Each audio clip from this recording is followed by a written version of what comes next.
Hi, welcome to the You Can Quit Smoking podcast, where we go over stories of success with overcoming smoking addiction. Many people have moved through this radical transformation and use smoking as an opportunity for inner growth with deeper self-awareness and a greater capacity for compassion. So many have done it, and you can quit smoking too. I'm your host, Jessie Hartnett, founder of Honor Your Heart.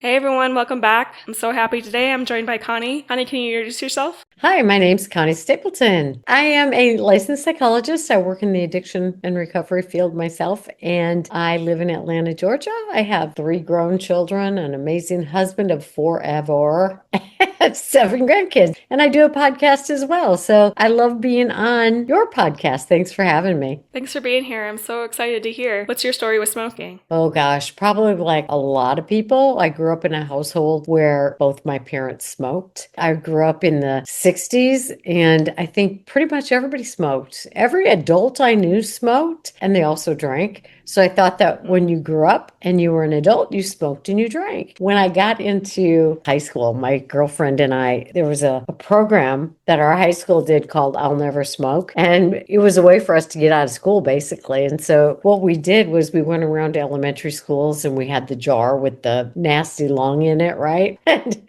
we were supposed to go around and talk to elementary school kids about how bad smoking is for you. And of course, we had a pack of cigarettes with us. And so what we would do is we would smoke a cigarette after we went and talked about I'll never smoke, because we were cool, right? We got out of high school and we were smoking cigarettes while we went around talking about not smoking. I didn't smoke a lot in high school, really, but when I went to college, I started smoking. So when I would go home and I would go out to dinner, like with my family or something, my boyfriend and my dad, and I'd be like, oh, here, I'll light your cigarette for you. And finally, what my dad says to me one day, if you want your own cigarette, just have one. And it was very embarrassing, but I was like, okay. So then I did. There's 6 of us in my family, and pretty sure all the 6 kids smoked at one point or another. And I had an experience that just haunted me for forever. When I was in like 6th grade, I was having a little 6th grade fight with a 6th grade girl. You know how girls can be. And she said something. She said, well, at least I don't smell. And it haunted me for years because I grew up in a small house with 6 kids and 2 parents who smoked. And they were not chain smokers, but the closest thing to it. And I'm sure our house smelled horrible when I think back on it. And I'm like, God, I'm sure all of our clothes smelled, and I'm sure my hair smelled. Oh God, it just mortified me for years. So I go to college and I was smoking, and I worked in a bar, and I'm used to smoke, but I worked in this small bar, and it was the most god awful smoke filled place I have ever been in, I swear. And I would come home and go to bed, and in the morning I'd pick up my uniform thing that I had worn. I was like, oh my God, it just reeked so badly. And I was a smoker, but it always bothered me. It always bothered my lungs to some degree. I was like, I don't even know if I like this. I just did it because that's what we all did. And I would go home to my parents. Then I started becoming aware of how bad their house smelled because I was out of it. Out of the house. And then I had a child when I got married, and I was pregnant, quit smoking during that time, and started right back up after he was born. And I smoked it for a couple of years, and I was in sales. And I remember I went into somebody's house one time, and this is when people were starting to quit smoking. It was in the 80s, and I was still smoking. And so I went into a house one time, and the people that I was selling said to me, you're a smoker, aren't you? And I was like, yeah, how did you know? And they said, we smell it on you. And I was like, oh God, again, I'm mortified. I was also drinking. Like I said, everybody smoked and drank where I came from. So I was drinking fairly heavily, and I had 3 kids, and I'm like, this isn't good. This isn't good. So I cut back on my drinking, but at the same time, I was being seen for migraine headaches, and they put me on codeine, pain medication with codeine. And I was one of those people, before I knew what hit me, I was addicted to this pain medication. So when my kids were like 3 and 5, I went into an outpatient treatment program and discovered that, well, I knew there was addiction all through my family. I thought I had escaped it. I don't know why I thought that because I was acting just like everybody else in my family. But anyway, I went through this treatment program and I had quit smoking, I think, for about a year. But when I went into the treatment program, I started smoking again. Like that made any sense, right? Because again, everybody in the treatment center was smoking. Right. But this was like in 1989. So by that point, I had probably been smoking 7 or 8 years, not real long. And I really didn't like it. So a year after I went through the treatment program, I quit smoking. And about that same time, my father was diagnosed with COPD. And I watched him over the next couple of years go in the hospital, come out of the hospital. And I didn't go home. Now I was living in Texas, but I would go home to Iowa once in a while and I would watch him stand at the bottom of our stairs because the house was 2 levels. And he would stand there just for the longest time, like gearing up to walk up those stairs. And I was like, my God, I can't imagine what it would be like not to be able to breathe to walk up a flight of stairs. It just was heartbreaking to me. And he ended up dying of COPD within a couple of years. My parents had divorced when I was in college. And then my mom was a diehard smoker. Like when I say diehard smoker, she was the person who said, by God, nobody's going to tell me where I can smoke, and nobody's going to tell me when I can smoke, and I'll smoke until my last breath. Got it, Ma.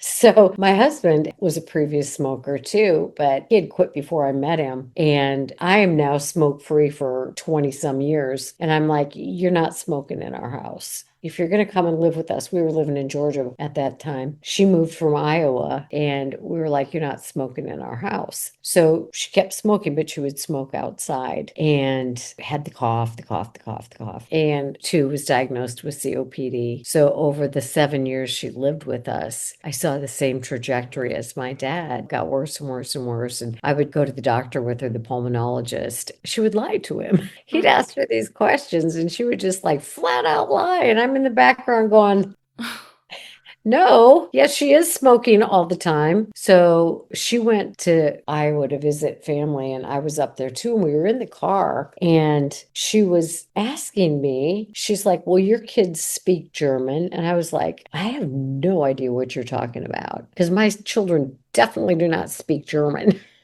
And so she was talking all this weird stuff, and I'm like, what is going on with her? So I left to go back to Georgia, and my sister called me later and said that she had been put in the hospital and her oxygen was really low and her carbon dioxide was high. And that's why she was like thinking kind of crazy. And Yeah. I didn't realize that was a thing. And so as time went on, anytime she would be like talking kind of like, I'm like, what? I was like, oh my God, I know what's the matter with her. Finally, the doctor told her one more cigarette and you'll die. And so my mother, diehard smoker, I'll never quit smoking, da da da da.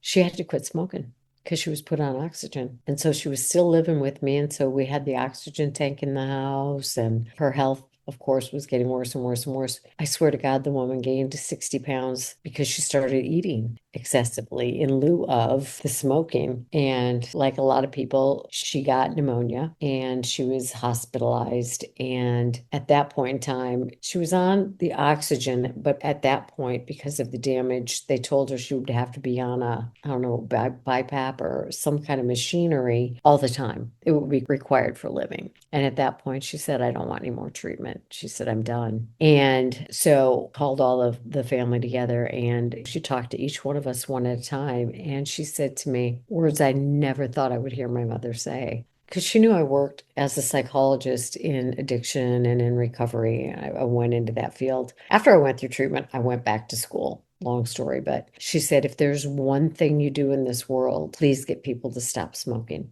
And I thought, wow, that coming from my mom, who was, nobody's going to tell her she couldn't smoke. And when I saw that you did a podcast on that, I thought, well, I have not dedicated my life to trying to get people to quit smoking. Although in my work in addiction and recovery, I definitely try to get people off of all addictive substances, including nicotine. But I thought, oh my gosh, this would be a way for me to honor my mother. And interestingly enough, I have a sister who is a nurse who still smokes. There's 5 girls, 1 boy. 3 of my sisters still smoke constantly. And I'm like, you saw them die. Right. And one's a medical professional. I'm like, for the life of me, right?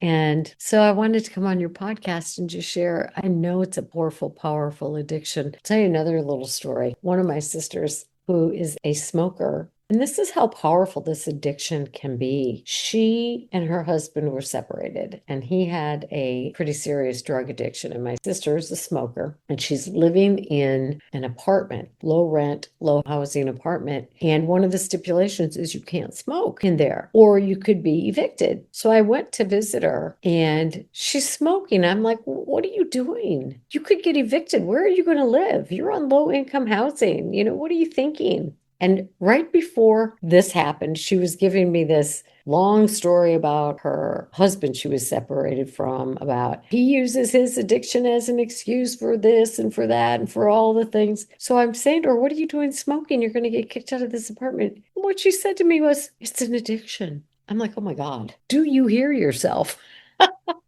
But she was willing to get kicked out of this place, the only place she could afford to live in, because of this addiction. So yeah, I still have three sisters who smoke, and one of them is in very, very poor health, and she's several years younger than I am. And the nurse has a lung x-ray every year just to make sure. I'm like, oh my God, what are you going to wait until you're on death's door? I don't know. Anyway, I know that I have some lung damage. They haven't diagnosed me with COPD, but I mean, I'm very active. I exercise, I walk miles and miles, and I do yoga. But if I do an incline, I can tell I've got some lung damage. But, I'm grateful that I've been smoke-free for 30 some years. But man, there's damage done. We'll get back to the conversation in just a moment. If you're listening to these stories and feeling like your own journey is stuck in a loop of broken promises, please know you do not have to do this alone. I currently have some spots available for one-on-one coaching. I work with people to help them move out of the cycle of smoking and into a life where they finally feel in control. We use a heart-led framework to address the deeper patterns so that your success is actually sustainable. If you are ready to commit to the work, apply now at honoryourheart.net/application. I would love to support you on your way to reconnecting to yourself and moving past smoking for good. Now, back to the story. Yeah, that must have been so hard to watch your parents go through that. Yeah. But I bet it probably solidified your choice. For sure. Absolutely. And it just saddens me, Yeah. that cigarettes are even still a thing. Right. Honestly, I mean, it's pretty darn clear what they do to you. Yeah, and everybody that's doing it now knows. So exactly. It's that You're cognitive right. dissonance where you end up making a story about it that makes it okay. Right. It won't happen to me, et cetera, Right. et cetera. Right. Yeah. So I'm wondering about when you quit. You said that you were able to finalize quitting when you came out of outpatient. What did that process look like for you? Yeah. So I decided on a quit date, and I kept a pack of cigarettes in my house. What I did every time I wanted a cigarette is I would drink water. Yeah. And that was how I quit smoking. I just drank a ton of water. And honestly, I really wanted to quit too. I really had a strong desire. I really didn't like it. So I had a very strong desire, a big why. Why are you doing it? I don't want my kids doing this. I don't want my kids engaging in any addictive stuff. They're already set up genetically for addiction. Oh, my son was also in kindergarten, and I didn't want him going to school telling him, my mommy smokes, right? I was like, no, I don't want to be that mom. Yeah. So that was incentive. Or him smelling, like repeating that cycle. Exactly. Yeah, yeah. So water was how I quit, honestly. That was helpful to me too. When I tell people that, they're like, what? Yeah. But I think it's the hand to Seriously. mouth is very soothing. Absolutely. It was. When we're smokers, we tend to reach for a cigarette to solve any problem. So it's like, I'm thirsty, let me smoke. I'm hungry, let me smoke. I'm tired, let me smoke, which isn't really appropriate. So yeah. And I know for me, weight has always been a thing in my family, and I didn't want to gain weight. So I wasn't going to eat. So water was the go-to. So I could have that hand to mouth, but not put on 20 pounds. Exactly. Yeah. And then, so what kind of changes did you notice when you quit? You talked about your breathing improved somewhat, but you still have some struggles. But were there other changes? I was coughing quite regularly, and that completely went away. At that time, I was still 30, 31 years old. I was young. So that, and I was so much more into health because it was like I knew I was no longer killing myself with alcohol and cigarettes. And so it was like I really wanted to change the generational thing, and I wanted to be healthy. And so the water helped in that regard too. I'm wondering, your confidence must have increased because you were talking about how whenever you were in spaces with other people that you were kind of like, ooh, do I smell? And you'd had carried that Yes. since childhood. So You what did know, that feel like? that was great. And it didn't really hit me until that person had said that when I was an adult in the sales. And I was like, no matter where I go now, I don't have that. People are going to go, ooh, she's a closet smoker. And that was really nice. And also, I did not, I just didn't want my kids to be like, yeah, my mommy smokes. To break that cycle is unbelievable. Hmm. It did increase my confidence because I found out that I could do hard things, Yeah.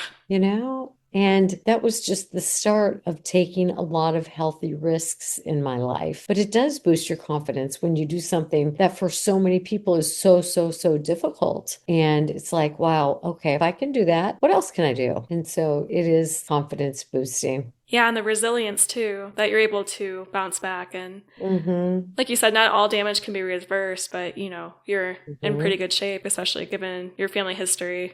Exactly. And just knowing that, wow, God, I can't imagine. And the other thing, my sisters who are smokers, they look 20 years older than me. I mean it, just their skin. Oh my God. It's like, you've got to be kidding me. Sad. Yeah, it ages. It takes so much away. Yeah. And I didn't even think about that when I was young, but now that I'm older, I'm like, oh, thank God. Yeah. Yeah, it catches up. It does. Yeah, I quit around 32, and you have so much of your life left to not wait I until it's, know. you have to, and all that pressure, and Yeah. get to And I'll tell enjoy. you another thing. When my mom died, one of my sisters, the one who's probably the worst off because of her drinking and smoking, I remember her being around and my kids were there. And somebody said to somebody, let's go out for a cigarette. And she said, you don't have to ask Connie's kids. Her kids wouldn't smoke. Like, we think we're all better than that. It's not about that. It's really not. I don't think I'm any better than anybody. I'm just grateful, just so grateful for having made that choice. Did you have any kind of that element? I know you were talking about smoking with friends, and you guys felt like you were cool.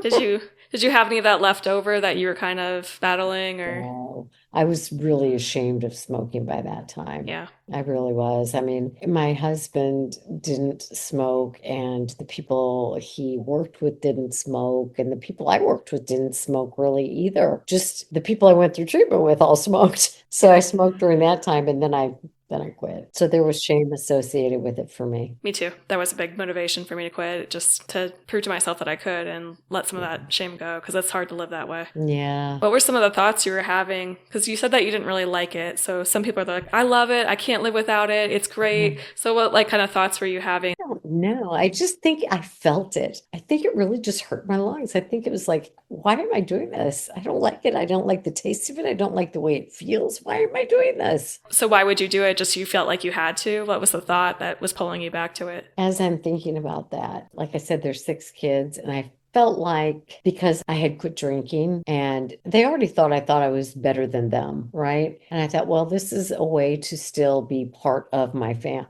That's a dumb reason, right? It's like they don't like me that much anyway. So. That's real. You got to hurt yourself to belong. Yeah, It's the family pattern. absolutely. I can relate to that big time. Good point. I'm wondering, someone that's in it, they're struggling. They've tried to quit maybe and gone back to it. They're feeling stuck with it. They don't really know what to do to get out. What word of advice would you give to them? I'd say dig deep and think about what matters in my work that I do. Is I call it meaningful matters. It's like, what's meaningful to you? What matters the most? It's like digging into your values and saying, will this cigarette move me closer to or further from what I say I want? A longer life, set a good example, better health. So every cigarette's going to move you away from those things if those are your values. And living a life that is in according with our values is a much more satisfying life than constantly going, why am I doing this? I hate myself for doing this, and the constant beating yourself up. That fight within, that makes a lot of sense. That's great advice. So talk to us more about your work. You mentioned that you worked with addiction and recovery, and Yeah, so I went through my own treatment program at 29, and then I went through several years of therapy. My husband, myself, put our kids in a little kiddie program because my husband husband and I both did not want to repeat that cycle. So we knew we didn't have the skills. And it's a lot like quitting smoking or whatever. It's like you quit smoking and then you're like, well, what do I do now? And so a lot of people will pick up a different unhealthy habit until they learn skills. And we were pretty ill-equipped for a lot of things, it turned out, to know how to have a healthy relationship, to know how to be good parents, all the things. So I swear we spent a solid 4 years in different forms of therapy, individual, group, couples, family, all the things. And we learned how to deal with stress without smoking. We learned how to deal with communication without fighting, without turning to a pill to make myself feel better, without all those things. We learned a lot of skills. And I thought, you know what? This life is so much more amazing than anything I ever knew existed. So I thought I want to be part of helping other people realize it doesn't have to be that way. It doesn't have to be that. You don't have to follow suit or hide from life or your feelings or your past or whatever, or your present in addictive behavior. And so after I went to therapy for a lot of years, then I already had an undergrad degree in nothing related to psychology, but I went back and got a master's in counseling and then a PhD in psychology. I work mostly with food addiction. Actually, and weight issues. That's pretty much what I've done for 20 some years. So that's what my podcast is about. It's called Weight Loss Winformation, and it's dealing with the psychological aspect. And I could do the podcast equally for smoking, you know? Yeah, same patterns across these different behaviors. Behaviors. Yeah. So it's just a lot of psychological issues. It's like, why do I do things that damage myself? Is there low self-esteem involved? Am I not dealing with some past trauma? Or am I avoiding my relationship? It's all those kinds of things about how to handle those. So if you're a smoker, my podcast would be equally helpful, like yours is. Yeah. And a lot of us have clusters of addiction too. You are so right. Yeah, very rarely does one person just have one. Right. You know, and then they play whack-a-mole. I played whack-a-mole addiction for a long time. Same. Yeah. Well, that's awesome work, and thank you for doing that, because I feel like that's something that's not really discussed. You know what? And I kind of ended up in that little niche field because I started out wanting to work in the alcohol and drug field, but there are so many people it's great, and I love this. So many people in the alcohol and drug field who are helping people learn the skills and learn the tools. They had that aftercare program that taught you how to live without your fix.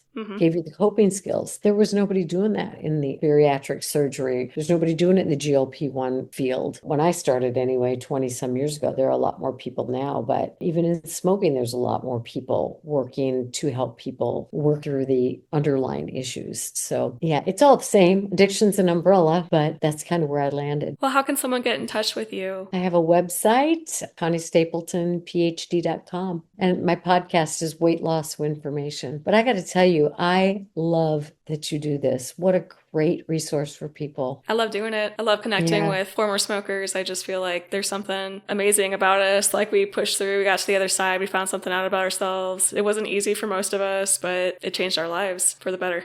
Yeah, but I love what you're doing. You've taken something that's really devastating and made it into something so helpful and useful. Thank you for doing this. Well, thank you for coming on and sharing your story with vulnerability. You're so welcome. Thanks for having me. I appreciate it. I really appreciate your time and your wisdom. Thank you. All right. Thank you. Okay, everyone. See you next week. Bye.